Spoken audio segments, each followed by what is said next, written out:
యేసే పరిష్కారము అనుదిన Bible study కార్యక్రమం ప్రేక్షకులందరికీ యేసుక్రీస్తు వారి మహిమగల నామమున వందనాలు.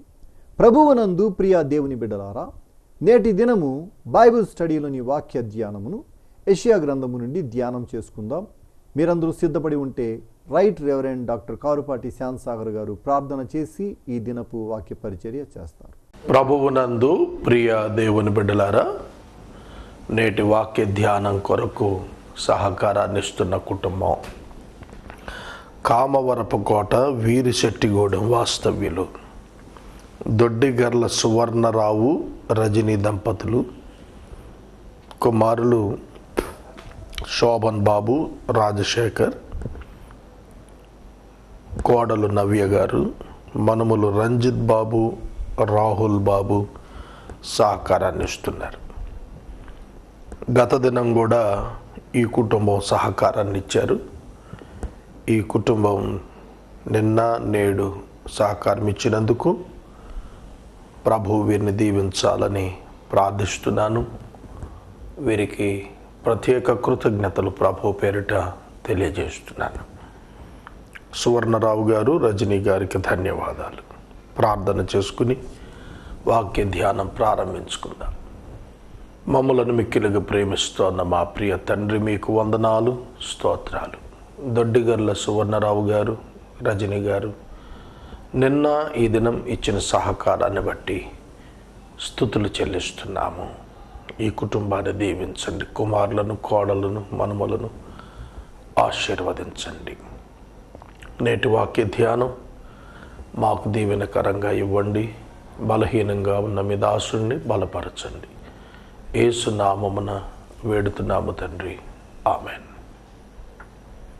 ప్రభువునందు ప్రియ దేవుని బిడ్డలారా, దయచేసి మీ పరిశుద్ధ బైబిల్ గ్రంథాన్ని తెరవండి. యెషయా గ్రంథం 14వ అధ్యాయం మీ ఎదుట ఉంచుకోనండి. 14వ అధ్యాయం చాలా విశేషతలు కలిగినటువంటి అధ్యాయం. మొదటి వచనం, ఏలయనగా యెహోవా యాకోబునందు జాలిపడును, ఇంకను ఇశ్రాయేలును ఏర్పరచుకొనును, వారిని స్వదేశములో నివసింపచేయును, పరదేశులు వారిని కలుసుకొందురు, వారు యాకోబును హత్తుకొని ఉందురు. చూడండి, ఈ వచనం ఇశ్రాయేలు నిరీక్షణను జ్ఞాపకం చేస్తున్న వచనము. ఇశ్రాయేలు చరిత్ర గంభీరమైన చరిత్ర. యాకోబు పేరు ఇశ్రాయేలు, దేవుడే మార్చాడు. యాకోబు మోసగాడు, దేవుడు అతనిని ఇశ్రాయేలుగా మార్చాడు. ఎబ్బోకు రేవులో నామకరణం చేశాడు. అతని కుమారుల సంతానం ఇశ్రాయేలుగా పిలువబడింది. అది దేశంగా వర్ధిల్లింది. ఇశ్రాయేలు ఐగుప్తు చెరలోనికి కొనిపోబడ్డాడు దైవ ప్రణాళిక ప్రకారం. దేవుడు ఇశ్రాయేలీయులను మోషే నాయకత్వంలో ఐగుప్తు నుంచి విడిపించి కనానునకు చేర్చాలని తీసుకుని వచ్చాడు. యెహోషువ నాయకత్వంలో కనానుకి చేర్చాడు కూడాను. కనాను వారికి స్వాస్థ్యంగా ఇవ్వబడింది. ఒక కండిషన్ దేవుడిచ్చాడు. అదేమిటంటే, మీరు నాకు లోబడి ఉన్నంతకాలం, అన్య దేవతలను ఆశ్రయించక ఆరాధించినంతకాలం మీరు ఈ కనాను భూభాగంలో స్థిరపడతారు. మీరు అన్య దేవతలను ఆశ్రయించినప్పుడు నేను మిమ్మలను అన్యజనుల మధ్యకు చెదరగొడతానని దేవుడు మోషే ద్వారా ఇజ్రాయేలు జాతి అంతటికీ సెలవిచ్చారు. కానీ ఇశ్రాయేలీయులు పలుమార్లు పాపం చేశారు, విగ్రహారాధన చేశారు. ఆ కారణం చేత దేవుడు వారిని పలుమార్లు అన్య జనాంగానికి అప్పగించాడు. వారు కన్నీరు కార్చినప్పుడల్లా న్యాయాధిపతులను పంపి విడిపించాడు. అలా కాలానుకూలంగా జరుగుతుండగా దేవుడు వారికి రాజులను ఇచ్చాడు. ఇజ్రాయేలు మొదటి రాజు సౌలు, తదనంతరం దావీదు, అతని తదనంతరం సొలొమోను యొక్క పాపాన్ని బట్టి రాజ్యం రెండుగా విడిపోయింది. అయినప్పటికీ దేవుడు దావీదుకి ఇచ్చినటువంటి వాగ్దానం చొప్పున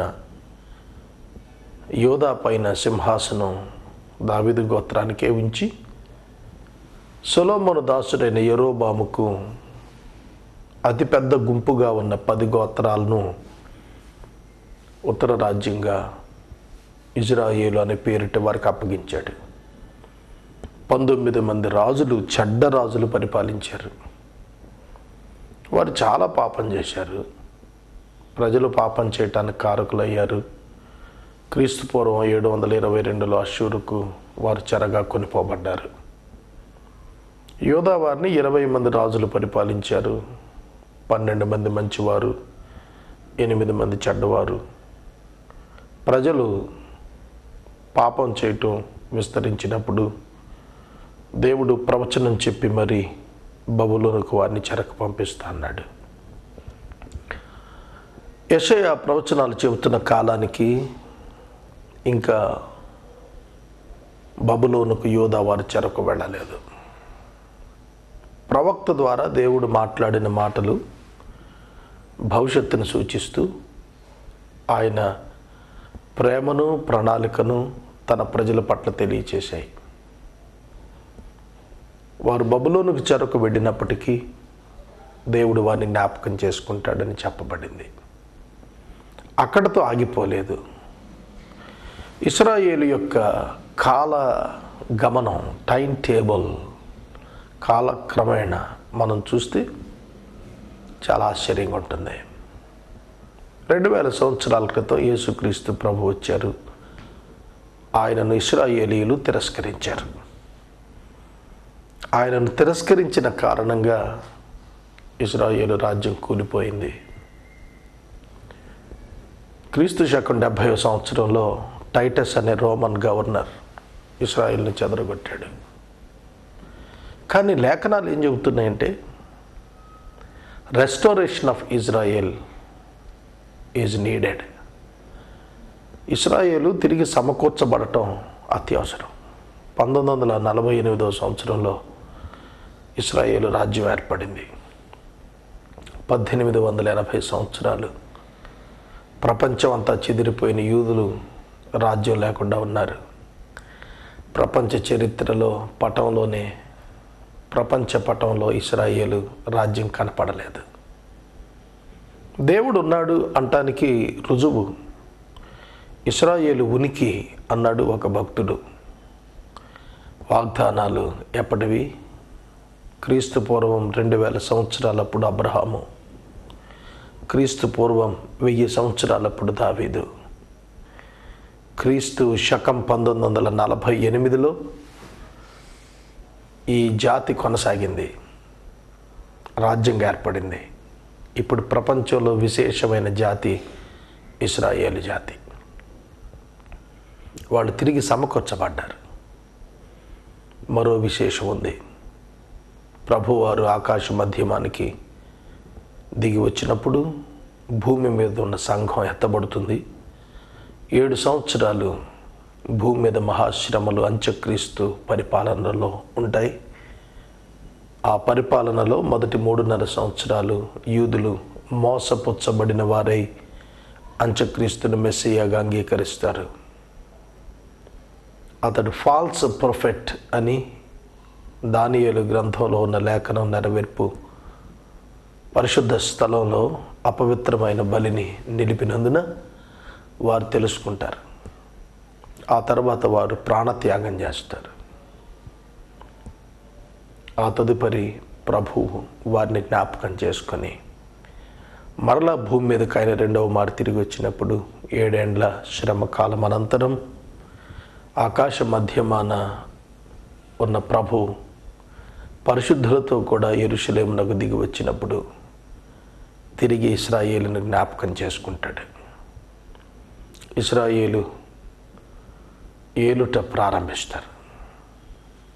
యెరూషలేము ముఖ్య పట్టణంగా, యేసుక్రీస్తు ప్రపంచ రాజుగా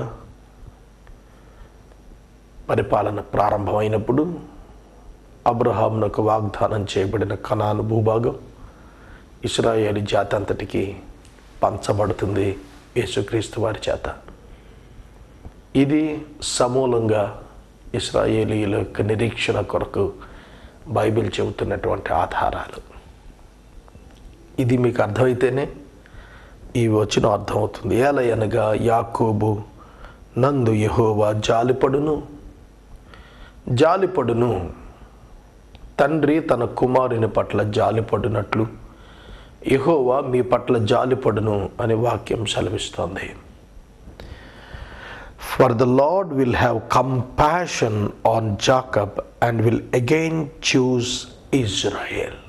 And again choose Israel. Compassion, choose అనే రెండు పదాలు మీరు ఆలోచన చేయాలి. కంపాషన్, జాలి. God has mercy upon his children. దేవునికి తన పిల్లల పైన దయ, జాలి, కరుణ, కృప మెండుగా ఉన్నాయి. ఇది శ్రమలోనే అర్థమవుతుంది. ఒక పక్కన శ్రమ, మరి ఒక పక్కన జాలి. ఇది దేవునిలో ఉన్న ప్రత్యేకత. తన బిడ్డలను ఎన్నడూ విడిచిపెట్టువాడు కాడు దేవుడు. ఆయన కోపము క్షణమాత్రము, ఆయన దయ ఆయుష్కాలము. యాకోబు పట్ల ఆయన జాలి పడుతున్నాడు. His mercy endureth for ever and his compassionate towards his children. ఇది నా వ్యక్తిగత అనుభవంలో నేను చూశాను. శ్రమలో నేను అతనికి తోడై ఉండుదును, మేలు చేత అతనిని తృప్తిపరచెదను, దీర్ఘాయుష్ చేత అతనికి ఇచ్చేదను, నా రక్షణ అతనికి చూపించేదను. దేవుని వాగ్దానాలు స్వచ్ఛమైనవి. ప్రియ దేవుని బిడ్డలారా, మనము నమ్మదగిన ఒకే ఒక వ్యక్తి ప్రభు అయిన యేసుక్రీస్తే. ఆదికాండము 1వ అధ్యాయం 1వ వచనం నుండి మానవ జాతికి ప్రత్యక్షమవుతూ వచ్చినటువంటి దైవం ప్రభు అయిన యేసుక్రీస్తు వారే. ఆయన యాకోబు యందు జాలి పడతాడు. ఈ జాలి పడుట ప్రవచనాల్లోనే కాదు, ప్రారంభాన ఉన్నది. ఎబ్బోకు రేవులో యాకోబు ఒంటరిగా మిగిలిపోయాడు. ఆదికాండం 32వ అధ్యాయం ఎబ్బోకు రేవు అనుభవాన్ని సూచిస్తోంది. అలా ఒంటరిగా మిగిలిపోయిన యాకోబుపై దేవుడు జాలిపడ్డాడు. యాకోబు ప్రార్థించగా దేవుడు ప్రత్యక్షం కాలేదు. యాకోబు ప్రార్థించకుండానే దేవుడు ప్రత్యక్షం అయ్యాడు. యాకోబునకు సంభవించబోయేది ఎరిగినవాడు గనుక యాకోబు పట్ల తన ప్రణాళికను నెరవేర్చడానికి ఆయన జాలిపడి తానే యాకోబునందుకు వచ్చాడు. సోదరుడా, సోదరి, from the beginning, from the day one man had fallen, మానవుడు పడిపోయిన దినము నుండి కూడాను దేవుడు ఇదే చేస్తున్నాడు. మానవుడు దేవుణ్ణి వెతకలేదు, దేవుడే మానవుణ్ణి వెతుకుతూ దిగి వచ్చాడు. ఆదికాండం 3వ అధ్యాయంలో ఆదాము పాపం చేసినప్పుడు ఆదాము దేవుని వెతకలేదు. తప్పిపోయిన ఆదామును దేవుడే వెతికాడు. చెట్ల మధ్యకు పారిపోయి దాక్కున్న ఆదామును దేవుడే పిలిచాడు. God grace unrepented sinner Adam. మానవ జాతిని దేవుడే వెతుకుతున్నాడు. కానీ మనుషులకి ఇది అర్థం కావటం లేదు.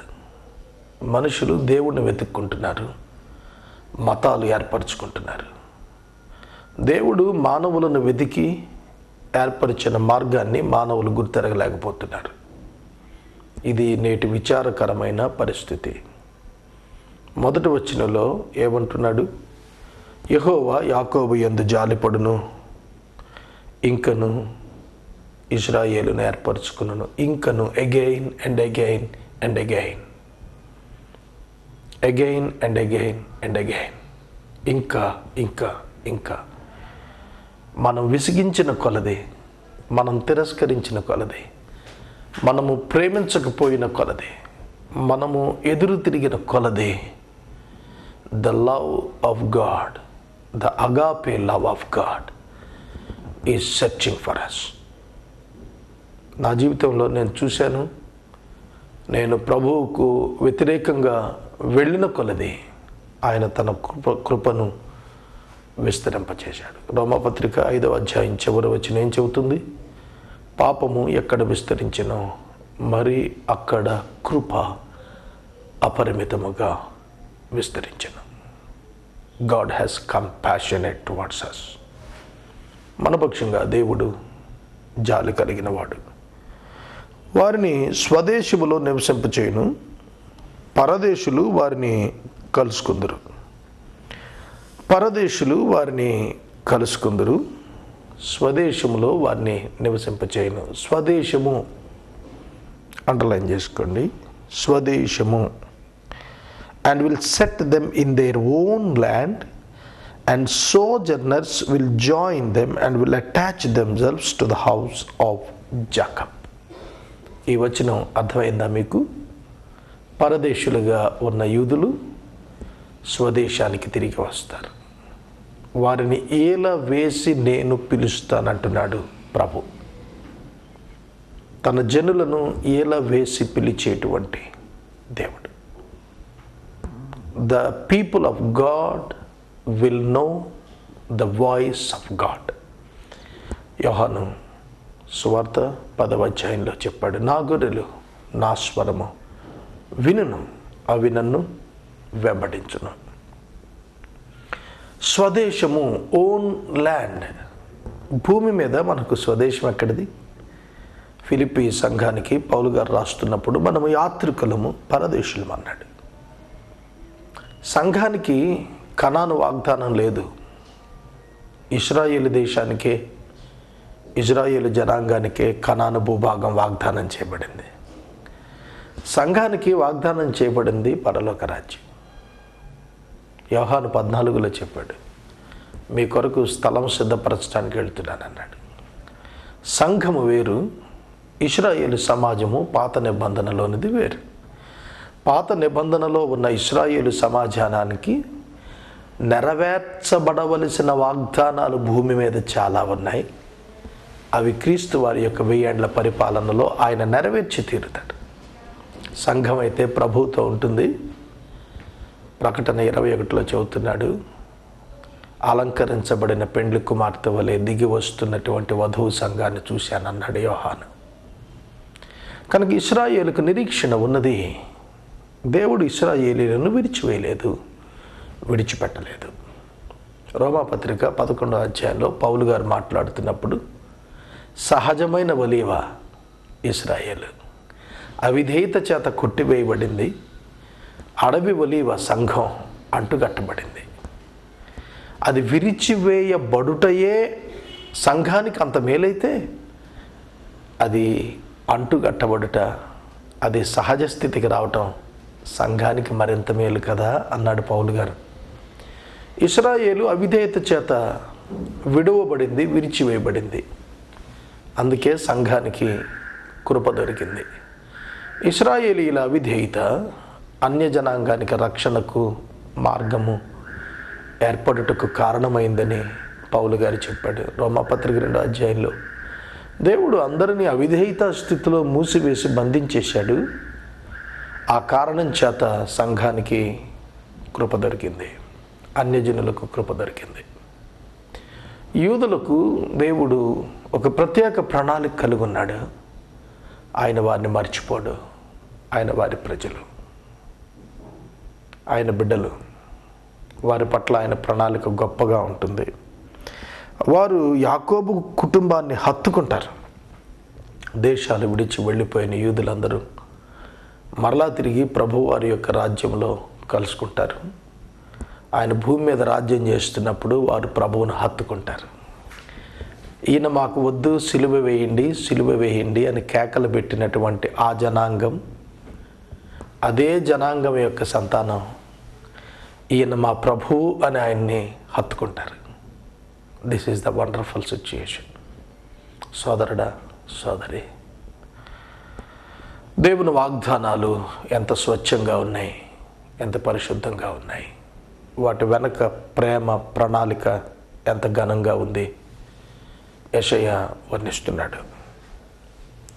జనములు వారిని తీసుకుని వచ్చి వారి స్వదేశమున వారిని ప్రవేశపెడతారు. ఇశ్రాయేలు వంశస్థులు యెహోవా దేశంలో వారిని దాసులుగాను పనికత్తులుగాను స్వాధీనపరుచుకుంటారు. వారు తమను చెరలో పెట్టిన వారిని చెరలో పెట్టి తమను బాధించిన వారిని ఏలుదురు. తమను చెరలోకి తీసుకున్న వారిని తాము ఏలేటువంటి వారిగా వస్తారు. 1000 ఏళ్ల పాలన. 1000 ఏళ్ల పాలనలో యూదులు పరిపాలనకు వస్తారు.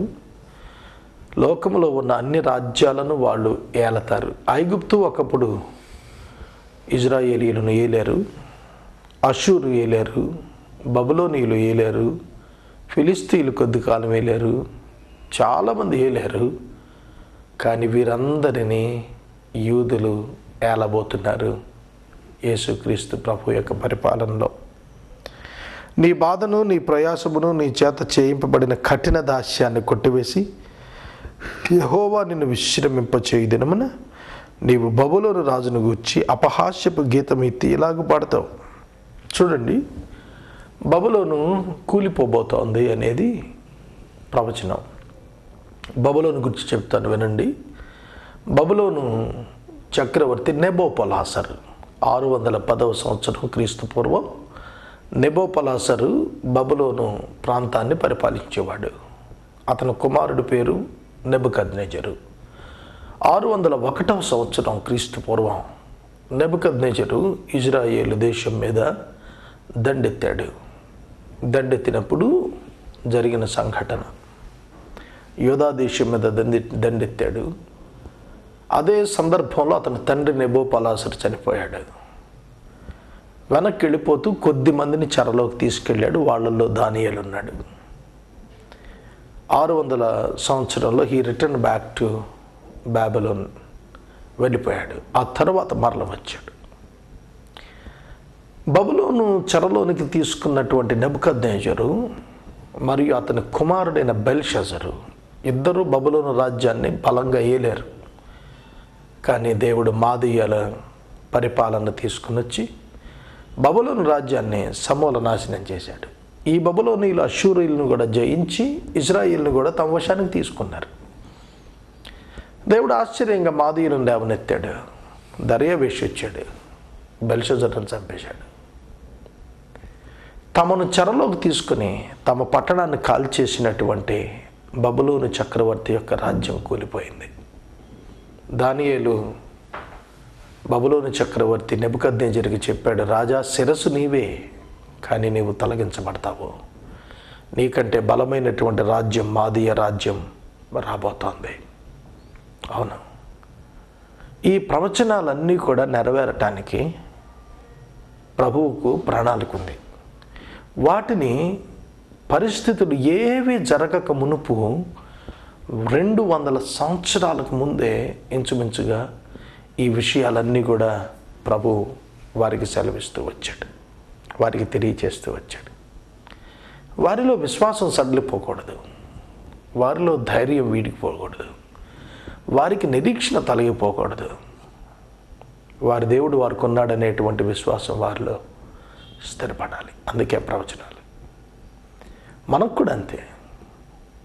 తెసలోనిక మొదటి పత్రిక 4:13 పౌలు గారు 2000 సంవత్సరాల క్రితం చెప్పారు, ఇవాళకి కూడా క్రైస్తవులు మరణించిన వారిని గూర్చి నిరీక్షణ కలిగి ఉండటానికి కారణం ఆ వచనమే. ప్రభు వస్తారు, మృతులను తిరిగి తీసుకుని వస్తారు. ప్రభువునందు మృతులైన వారు మొదట లేస్తారు. ఈ మాటల చేత ఆదరణ దొరికింది, దొరుకుతూ ఉన్నది, దొరకబోతోంది కూడా. 2000 సంవత్సరాలు అయిపోయాయి. కానీ ఆ మాటలు సజీవమైనవై విశ్వాసుల జీవితాల్లో విశ్వాసాన్ని, నిరీక్షణను కొనసాగిస్తున్నాయి. ప్రవచనం యొక్క ఉద్దేశం అదే. వాక్యము బ్రతికిస్తుంది అని అంటే అర్థం అదే. ఈ సమయంలో మీరు దీన్ని గుర్తెరగాలని ప్రభు పేరిట నేను మనవి చేస్తున్నాను. దుష్టుల దుడ్డుకర్రను, మానన హత్య చేత జనములను క్రూరముగా కొట్టిన ఏలికల రాజదండమును యెహోవా విరగొట్టాడు. This is very wonderful verse. చరిత్ర అంతా కూడా ఇదే జ్ఞాపకం చేస్తుందండి. చరిత్ర అంతా ఇదే జ్ఞాపకం చేస్తుంది. దేవుని పిల్లలను అణగగొట్టిన రాజ్యాలు అణగగొట్టబడ్డాయి. ఐగుప్తీయుల యొక్క భయంకరమైన నాశనాన్ని జ్ఞాపకం చేసుకుంటేనే ఒళ్ళు గగురు పొడుస్తుంది. ఎంత గొప్ప ఫరో ఎట్లా నాశనం అయిపోయాడు, ఎంత గొప్ప ఐగుప్తు ఎట్లా నిర్వీర్యమైపోయింది, ఎంత గొప్ప బబులోను ఎట్లా కూలిపోయింది. అవునండి, దేవుని ప్రజలను బాధించిన వారు ఎంత గనులైన వారు కూలిపోక తప్పదు. చరిత్ర నేర్పిన సత్యం ఇది. వారు ఆగ్రహపడి మానన బలాత్కారం చేత జనములను లోబరిచిరి. భూలోకమంతయు నిమ్మళించి విశ్రమిస్తోంది. జనములు పాడసాగుదురు. నువ్వు పండుకొనినప్పటి నుండి నరుకువాడెవడును మా మీదకి రాలేదని నిన్ను గూర్చి తమాల వృక్షములు, లెబనోను వృక్షములు, దేవదారు వృక్షములు హర్షించును. చూడండి, ఈ వచ్చిన దగ్గర నేను వివరించి నేను ఆప్ చేస్తాను. ఆగ్రహపడి మానన బలాత్కారం చేత జనులను లోబరిచిరి. రేపటి దినం ఈ వచనాలు కంటిన్యూ చేద్దాం. చాలా లోతైన మర్మాలు ఉన్నాయి. నేటి వాక్య ధ్యానానికి సహకారం ఇచ్చిన కుటుంబము కామవరపు కోట వీరిశెట్టిగూడెం వాస్తవ్యులు దొడ్డిగర్ల సువర్ణరావు గారు, రజనీ గారు, కుమారులు శోభన్ బాబు, కోడలు నవ్య, చిన్న కుమారుడు రాజశేఖర్ గారు, మనుమలు రంజిత్ కుమార్, రాహుల్ బాబు సహకారాన్ని ఇస్తున్నారు. దేవుడు ఈ కుటుంబాన్ని దీవించును గాక. ప్రార్థించుకుందాం. మనము ఇంతవరకు రైట్ రెవరెండ్ డాక్టర్ కారుపాటి శ్యామ్సాగర్ గారి ద్వారా బైబిల్ స్టడీలోని వాక్య ధ్యానమును యెషయా గ్రంథము నుండి ధ్యానం చేసుకున్నాం. ఈ కార్యక్రమం ద్వారా మీరు పొందుకొనుచున్న ఆత్మీయ మేలులు ఒక ఉత్తరం ద్వారా మాకు తెలియచేయండి. మీ ప్రార్థనా మనవులు మాకు తెలియచేస్తే ఏసే పరిష్కారం కార్యాలయంలో ఏర్పాటు చేసిన ప్రత్యేక ప్రార్థనా శిబిరంలో మీ కొరకు ప్రార్థిస్తాం. మీ కుటుంబ పక్షంగా ఒక ఎపిసోడ్ ప్రసారం చేయాలనుకునేవారు మాకు తెలియచేస్తే మా సిబ్బంది మీ గృహాలను దర్శిస్తారు. ముగింపు ప్రార్థన ఆశీర్వాదాలతో ఈ కార్యక్రమాన్ని ప్రార్థించుకుందాం. మమ్మల్ని మిక్కిలిగా ప్రేమిస్తున్న మా తండ్రి, వందనాలు, స్తోత్రాలు. వాక్యము ప్రసారమునకు సహకారం ఇచ్చిన మీ దాసులు సువర్ణరావు గారిని, రజనీ గారిని దీవించండి. వారి కుమారునికి మీరు ఇచ్చిన ఉద్యోగంకై కృతజ్ఞతలు. బిడ్డలను ఆశీర్వదించండి. ఘనత, మహిమ, ప్రభావాలు మీరు పొందండి. యేసు నామమున అడుగుచున్నాం తండ్రి, ఆమేన్. తండ్రి అయిన దేవుని ప్రేమ, కుమారుడైన యేసయ్య కృప, పరిశుద్ధాత్మ కన్యోన్య సహవాసం సదాకాలం మనందరికీ తోడైండును గాక. ఆమేన్.